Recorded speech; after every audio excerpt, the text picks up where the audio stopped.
اس طرح تو ہوتا ہے اس طرح کے کاموں میں۔ ہم نے جب اس ٹور کا پلان بنایا تھا تو اس میں یہ قطعی طے تھا کہ رمضان سے پہلے ہم واپس لوٹ چکے ہوں گے، مگر ویزا بہت دیر سے ملا۔ ویزا ملا تو ایک خیال یہ آیا کہ رمضان کے بعد سفر کر لیا جائے، مگر باوجود یہ خیال رد کر دیا۔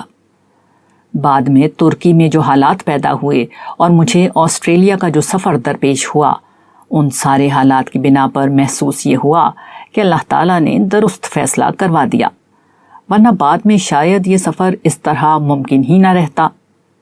آغاز سفر میں تاخیر کی بنا پر واپسی بھی کچھ دیر سے ہوئی اور 2 ابتدائی روزے ہمیں استنبول میں گزارنے پڑ رہے تھے، مگر پہلا روزہ بلکہ چاند رات ہوتے ہی مجھ پر ایک عجیب کیفیت طاری ہو چکی تھی۔ گرچہ اس سفر میں ہم دوپہر کا کھانا نہیں کھاتے تھے، عملی طور پر تو ہم روزہ ہی رکھ رہے تھے، مگر میں اپنے مزاج کے لحاظ سے دین کی رعایت سے فائدہ اٹھانے کا قائل ہوں۔ اس سے انسان میں ایک طرف اپنے عجز کا احساس زندہ رہتا ہے اور دوسری طرف اللہ تعالیٰ کی بے پناہ محبت کا احساس ہوتا ہے کہ وہ ہماری کس طرح رعایت کرتا ہے۔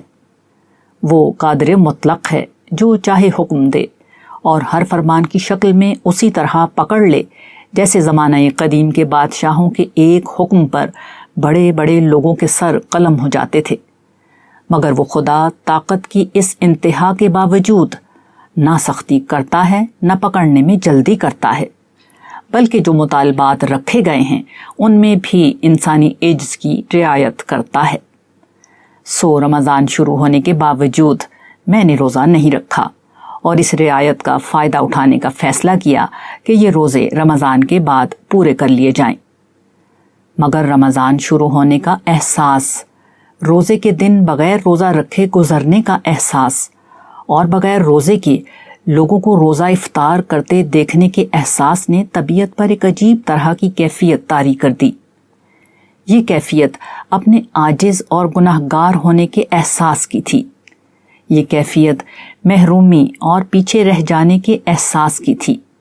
یہ کیفیت ابر کرم کی برسات میں اپنا حصہ نہ پانے کی کیفیت تھی۔ اس دنیا میں محرومی کا یہ احساس بڑی نعمت ہے، اس لیے کہ یہی احساس انسان کو زندہ رکھتا ہے۔ یہی احساس انسان میں اپنی کمی کی تلافی کا جذبہ پیدا کرتا ہے۔ یہی احساس آنسوؤں اور دعاؤں سے پروردگار سے جڑنے پر آمادہ کرتا ہے۔ یہ احساس نہ ہو تو انسان اپنی نگاہوں میں بہت نیک ہو جاتا ہے، مگر پھر خدا کی نگاہوں سے گرنے کا بڑا امکان پیدا ہو جاتا ہے۔ رمضان کی ان 2 دنوں میں شعیب بن عزیز کے یہ اشعار بہت یاد آتے رہے، گرچہ ان اشعار کا رمضان سے کوئی تعلق نہیں۔ اب اداس پھرتے ہو سردیوں کی شاموں میں، اس طرح تو ہوتا ہے اس طرح کے کاموں میں۔ اب تو اس کی آنکھوں کے میں کدے میسر ہیں، پھر سکون ڈھونڈو گے ساغروں میں جاموں میں۔ دوستی کا دعویٰ کیا، عاشقی سے کیا مطلب، میں تیرے فقیروں میں، میں تیرے غلاموں میں۔ جس طرح شعیب اس کا نام چن لیا تم نے، اس نے بھی ہے چن رکھا ایک نام ناموں میں۔ ٹیکسم پر افطاری۔ واپسی پر ٹیکسم پر ایک عجیب منظر دیکھا۔ ہزاروں افراد کرسیوں پر بیٹھے ہوئے روزہ کھلنے کا انتظار کر رہے ہیں، جبکہ ایک بلند سٹیج پر کچھ گلوکار ساز اور موسیقی کے ساتھ بڑی دلکش آواز میں حمد و نعت پڑھ رہے ہیں۔ روزہ کھولنے والوں میں مقامی ہی نہیں بلکہ بہت سے مغربی سیاح بھی تھے، جبکہ بیشتر ہمارے جیسے مسلمان سیاح تھے جن میں سے بیشتر کا روزہ نہیں تھا۔ ایسے میں روزہ داروں کو روزہ کھلوانے کے لیے یہ کوئی مناسب جگہ نہ تھی، مگر اس پہلو سے یہ بہت اچھا طریقہ تھا کہ غیر مسلموں کے سامنے اسلامی شاعر کا تعارف سامنے آ جاتا۔ دعوت کا ایک طریقہ تو یہ ہوتا ہے کہ آپ اسلام کی تفصیل بیان کریں، دوسرا یہ ہے کہ ہم اسلامی شاعر کا ایک نمونہ ان کے سامنے رکھ دیں۔ ان میں سب سے بڑی چیز نماز اور اذان ہے۔ ترکی کی اذانیں واقعی اس معاملے میں بڑی کمال کی تھیں۔ ہمارے ہاں تو یہ اہتمام کیا جاتا ہے کہ جس درجہ کریہ الصوت مؤذن ڈھونڈا جا سکے اس کو ڈھونڈ کر لایا جائے اور اس سے اذان دلوائی جائے۔ اس میں بیچارے مؤذن کا کیا قصور ہے؟ جس طرح کی تنخواہ ان کو ملتی ہے اس میں اسی سطح کے لوگ آئیں گے۔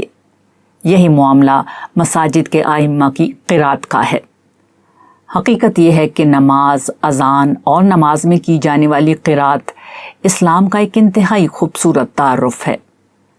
عام مسلمانوں کو مسجد سے قریب لانے کا بھی یہ ایک بہترین نسخہ ہے۔ دوسری طرف غیر مسلموں کے لیے مسلمانوں کی نماز بڑی کشش کا باعث ہوتی ہے۔ ہم مسلمانوں کے لیے تو یہ معمول کا نظارہ ہے، ورنہ رکوع اور سجدہ اور قیام کو جب دور سے کھڑے ہو کر دیکھا جاتا ہے تو یہ ایک انتہائی پرکشش عمل ہوتا ہے۔ یہی معاملہ حج کا ہے۔ اگر کوئی مسلمانوں کو حج کرتا ہوا دیکھ لے تو ممکن ہی نہیں کہ وہ اس منظر سے متاثر نہ ہو۔ روزے کی افطاری بھی اسی طرح کا ایک ذریعہ ہے۔ یہ اسلام کا خاموش تعارف ہے جو خود اللہ تعالیٰ نے اسلامی عبادات میں رکھ دیا ہے۔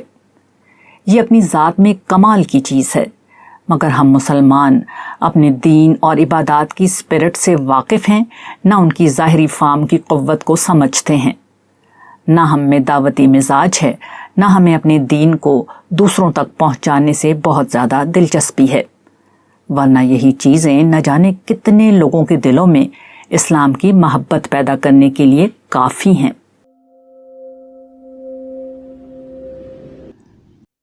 نیکی کا سفر۔ خیر، ان تمام وجوہات کی بنا پر یہ فیصلہ ہوا کہ پرنسس آئلینڈ جانے کے لیے بہت دیر ہو چکی ہے۔ اس کے بجائے کیملکا ہلز دوبارہ چلتے ہیں۔ وہاں ہم اسرا کے ساتھ گئے تھے، مگر سارا دن سفر کی تکان اور رات کے اندھیرے کی بنا پر اسے ٹھیک سے نہیں دیکھ سکے تھے۔ چنانچہ ہم اسی سمت روانہ ہوئے۔ یہ ہمارا میٹرو کارڈ سے آخری سفر تھا۔ ہم نے راستے میں میٹرو اسٹیشن سے میٹرو کارڈ میں کافی پیسے ڈلوا لیے تھے، اس لیے اس کارڈ میں کافی پیسے بچ گئے تھے۔ روانگی کے وقت میں نے یہ کارڈ اسرا کو یہ کہہ کر دے دیا کہ بس میں سفر کرنے والی اپنی کسی سہیلی کو دے دینا، کیونکہ اس کے پاس گاڑی تھی اور اس کو اس کی ضرورت نہیں تھی۔ یہ گویا اس خاتون کی نیکی کا سفر تھا جس نے ابتدا میں ہمارے ساتھ نیکی کی تھی اور ہمارے کارڈ میں اضافی رقم ڈلوائی تھی۔ اللہ تعالیٰ کی مشیت نے یہ چاہا کہ کسی ترکی کو یہ کارڈ کہیں زیادہ رقم کے ساتھ واپس لوٹا دیا جائے۔ اس رب کا شکر ہے کہ جس نے یہ کرم کیا۔ رہی وہ خاتون تو اس کا اجر اس کے رب کے ہاں محفوظ ہے۔ کسی کی نیکی آخرت میں ضائع ہو اس کا تو کوئی سوال ہی نہیں، مگر دنیا میں بھی نیکی کے بطن سے ہمیشہ خیر پھوٹتا ہے۔ ہاں، اکثر ہم اس خیر سے واقف نہیں ہو پاتے۔ یہ بات قیامت کے دن ہی کھلے گی کہ ہماری نیکی نے آگے بھی بہت سفر طے کیا تھا۔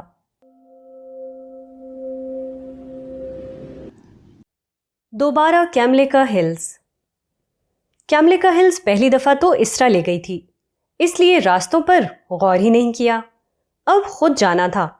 پہلے فیری میں بیٹھ کر اسکودر کے یورپ سے ایشیا پہنچے، پھر وہاں سے لوگوں سے دریافت کیا تو معلوم ہوا کہ ایک وین کیملکا ہلز تک جائے گی۔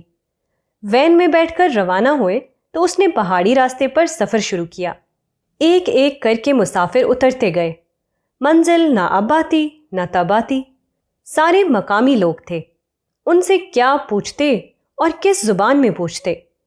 وین پورے علاقے کا چکر لگاتی ہوئی تقریباً پون گھنٹے میں خالی ہو چکی تھی۔ جب ایک دو مسافر رہ گئے تو میں نے ڈرائیور کے پاس جا کر بتایا کہ کیملکا ہلز جانا ہے۔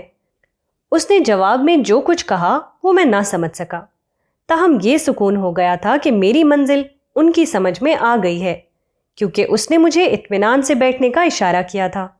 واپس ہوتے وقت یہ اندازہ ہوا کہ ڈرائیور نے ہمیں یہ بتانے کی کوشش کی تھی کہ وین وہاں تک نہیں جاتی، بلکہ کسی قریبی سٹاپ سے وہاں تک پیدل کا راستہ تھا۔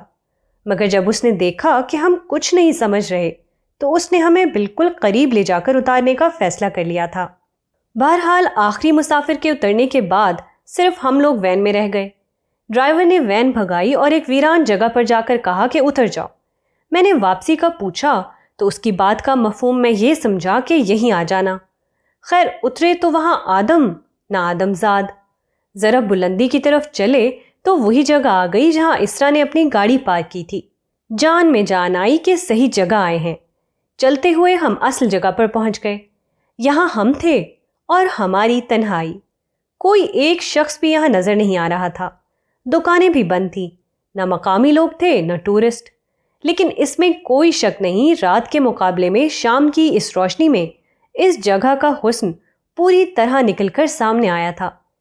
یہ ایک پہاڑی پر واقع ایک بہت بڑی ہموار جگہ تھی جس پر پارک بنا ہوا تھا۔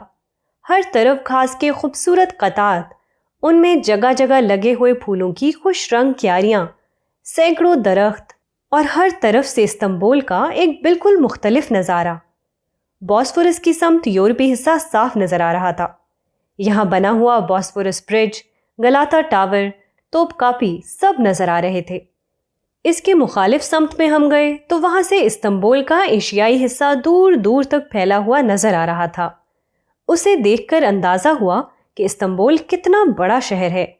اسی سمت میں سبیہا ایئرپورٹ واقع تھا، جبکہ دائیں سمت بحیرہ مرمرا میں واقع پرنسز آئلینڈ بھی یہاں کھڑے ہو کر دیکھے جا سکتے تھے۔ فضا شفاف اور نتھری ہوئی تھی۔ موسم بہت سرد تھا اور شدید ٹھنڈ تھی۔ تیز ہوا چل رہی تھی، مگر منظر کی خوبصورتی ٹھنڈ کے احساس پر غالب تھی۔ بلا شبہ استنبول پر طائرانہ نظر ڈالنے کے لیے اس سے زیادہ بہتر جگہ کوئی اور نہیں تھی۔ یہاں آ کر احساس ہوا کہ اچھا ہوا ہم پرنسز آئلینڈ جانے کے بجائے یہاں آ گئے۔ اسی دوران میں 2-4 لوگ نظر آنا شروع ہو گئے۔ یہ شاید ابھی پہنچے ہوں گے۔ تاہم میرے دل میں یہ اندیشہ تھا کہ واپسی کا کیا ہوگا۔ چنانچہ کچھ دیر بعد ہم نے واپسی کا قصد کیا۔ حسب توقع جس جگہ ڈرائیور نے اتارا تھا وہاں کسی بس کے کوئی آثار نہ تھے، بلکہ کسی قسم کی گاڑی کے بھی کوئی آثار نہ تھے۔ ایک دکاندار کو بڑی مشکل سے معافی الضمیر سمجھایا تو اس نے ایک سمت اشارہ کر دیا۔ اللہ کے بھروسے پر چل پڑے۔ یہ ایک خوبصورت اور پہاڑی قصبہ تھا، مگر ایسا محسوس ہوتا تھا کہ سارا شہر گھروں میں پڑا سو رہا ہے۔ آدم نادم زاد، بس خوبصورت رنگوں کے گھر ہر جگہ نظر آ رہے تھے، یا خالی سڑکیں یا ان کے کنارے پارک ہوئی نئے ماڈل کی گاڑیاں۔ 10-15 منٹ چلنے کے بعد بازار اور مین روڈ کے آثار نمایاں ہوئے، مگر بس معدوم تھی۔ 2-4 لوگوں سے پوچھا، آخرکار ایک جگہ بس سٹاپ نظر آ گیا۔ تھوڑی دیر بعد بس آ گئی اور ہم اللہ کا شکر کر کے اس میں بیٹھ کر روانہ ہوئے۔ بس خالی تھی، اس لیے جلد ساحل پر پہنچ گئی۔ ایک دفعہ پھر ہم فیری پر سوار ہوئے۔ سچی بات یہ ہے کہ فیری کا سفر بہت خوبصورت تجربہ تھا، خاص کر اس نتھری ہوئی ہوا اور دلکش فضا میں، جب ٹھنڈی یخ ہوا بدن کی گرمی کو ساتھ لے جا رہی ہو، دن کی چادر زمین کے سینے سے ڈھلک رہی ہو، شام کی مدھم روشنی ہر چیز کو خوبصورت بنا چکی ہو۔ ایسے میں استنبول کا نیلا آسمان اور اس سے کہیں زیادہ حسین نیلا سمندر آپ کو اس طرح اپنے سحر میں جکڑتا ہے کہ سیاح بے اختیار کہہ اٹھتا ہے، گر فردوس بر روئے زمیں است، ہمی استو ہمی استو ہمی است۔ پروردگار کی مہربانی اور عنایت تھی کہ استنبول کی آخری شام بھی بہت خوبصورت اور یادگار رہی۔